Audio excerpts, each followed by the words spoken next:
4. Place: the rented mud premises at Belur. Year 1898, November. It is 2 or 3 days since Swamiji has returned from Kashmir. His health is indifferent.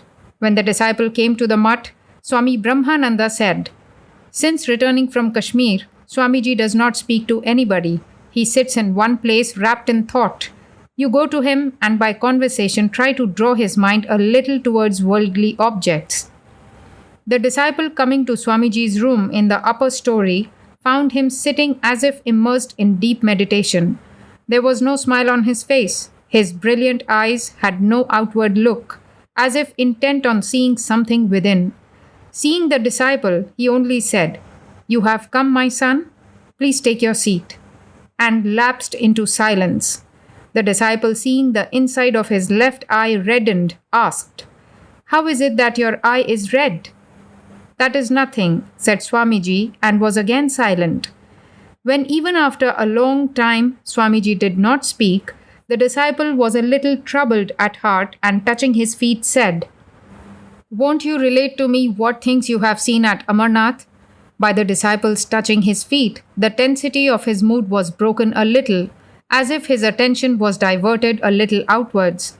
He said, "Since visiting Amarnath, I feel as if Shiva is sitting on my head for 24 hours and would not come down." The disciple heard it with speechless wonder. "Swamiji, I underwent great religious austerities at Amarnath and then in the temple of Kshir Bhavani. Go and prepare me some tobacco. I will relate everything to you." The disciple joyfully obeyed the order. Swamiji, slowly smoking, began to say, "On the way to Amarnath, I made a very steep ascent on the mountain. Pilgrims do not generally travel by that path. But the determination came upon me that I must go by that path, and so I did. The labor of the strenuous ascent has told on my body.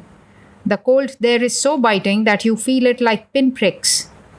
Disciple, I have heard that it is the custom to visit the image of Amarnath naked. Is it so?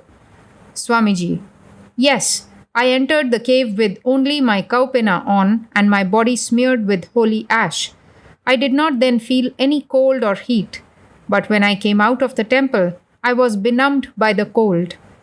Disciple, did you see the holy pigeons? I have heard, in that cold no living creatures are found to live, but a flight of pigeons from some unknown place frequents the place occasionally. Swamiji, yes, I saw 3 or 4 white pigeons. Whether they live in the cave or the neighboring hills, I could not ascertain.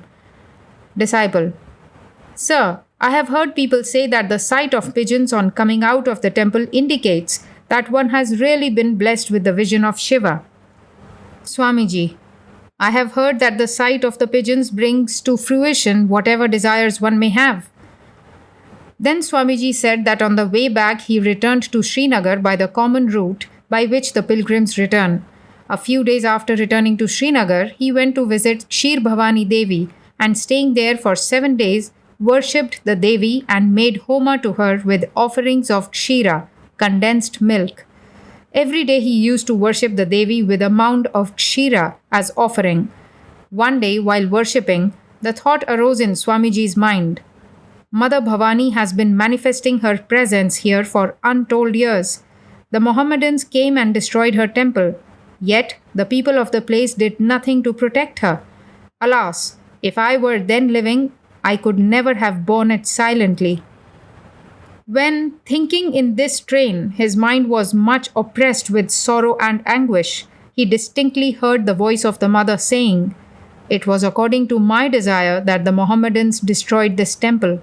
It is my desire that I should live in a dilapidated temple. Otherwise, can I not immediately erect a 7-story temple of gold here if I like? What can you do? Shall I protect you or shall you protect me?" Swamiji said, "Since hearing that divine voice, I cherish no more plans. The idea of building mutts, etc., I have given up. As mother wills, so it will be." The disciple, speechless with wonder, began to think, did he not one day tell me that whatever I saw and heard was but the echo of the Atman within me?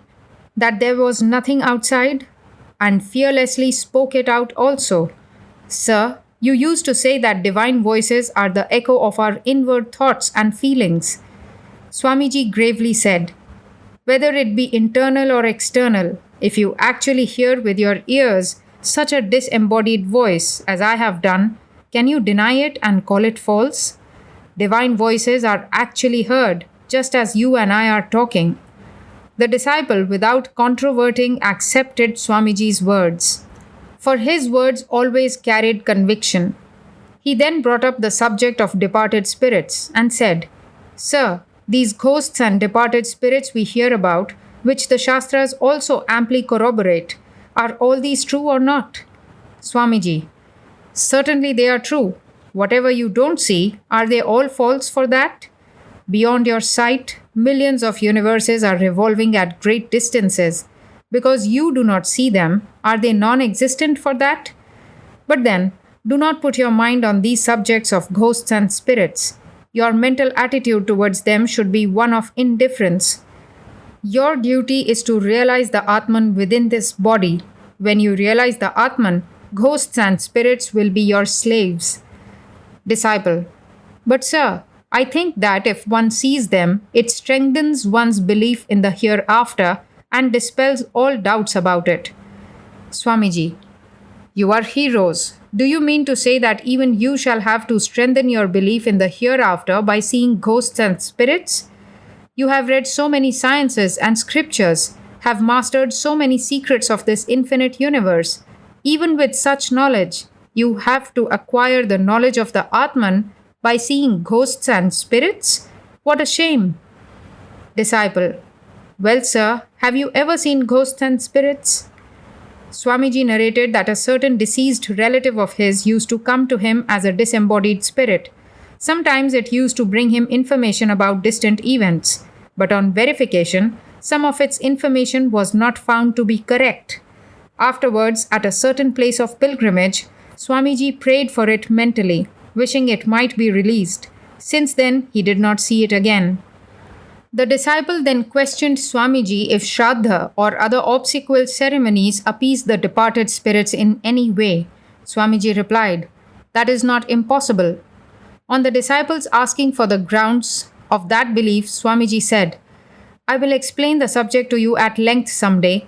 There are irrefutable arguments to prove that the Shraddha ceremony appeases the departed beings. Today I don't feel well.